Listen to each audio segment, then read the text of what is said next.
반짝이는 눈빛 눈이 부셔 매일 날 감싸주는 손길.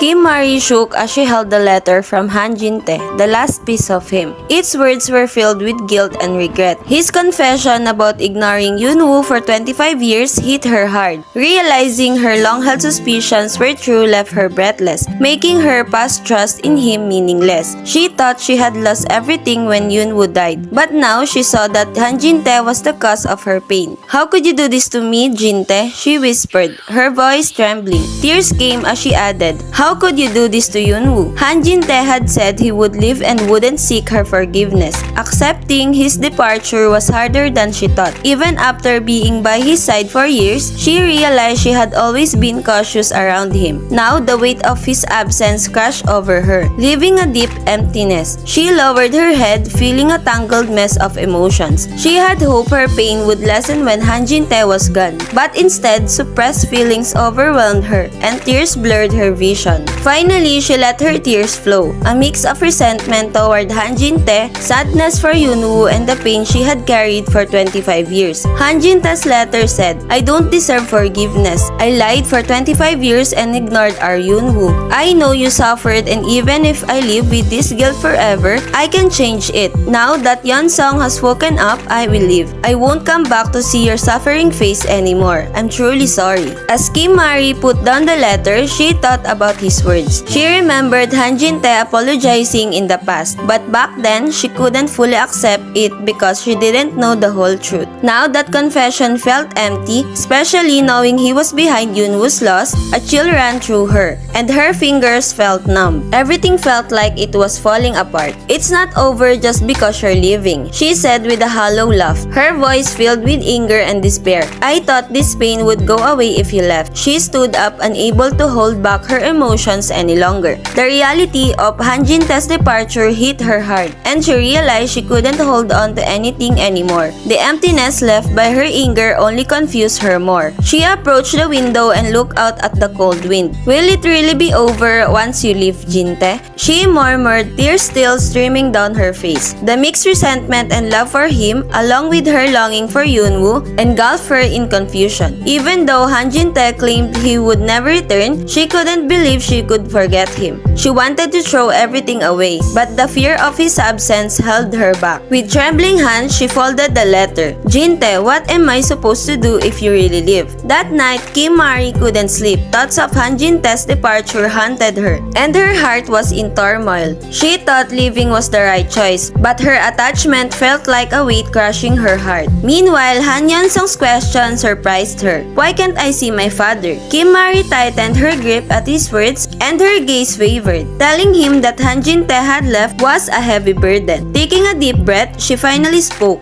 "Jin-tae won't come back." Han Yeon-sung looked at her confused. He tried to understand her words, lowering his head. After staring blankly at the ceiling, he asked again, "Where did he go? Where is my father?" Each of his questions felt like a blow to Kim Mari's heart. She closed her eyes to avoid his gaze, overwhelmed by her emotions. The silence in the room grew heavy as she battled her feelings. Finally, she managed to say, "Father won't come back." Han Yeon-sung looked at her in disbelief. He slowly processed her words but shook his head, unable to accept it. Tears filled his eyes as he tried to understand. Struggling to sit up, he asked, "Why did my father leave without saying anything? Where is he?" Kim Mari could no longer hold back her emotions. She clenched her fist, her trembling fingers showing her inner turmoil. She couldn't bring herself to explain that Han Jin-tae had ignored Yoon-woo and left because of his guilt. Gently, she stroked her son's forehead with her shaking hand. "Right now, it's important for you to rest. Let's not talk about it anymore. Your health comes first." Han Yeon-sung released her hand, saying nothing, and closed his eyes again. The room was filled only with Kim Mari's quiet tears and deep sighs, a sign of the heavy burden they both carried.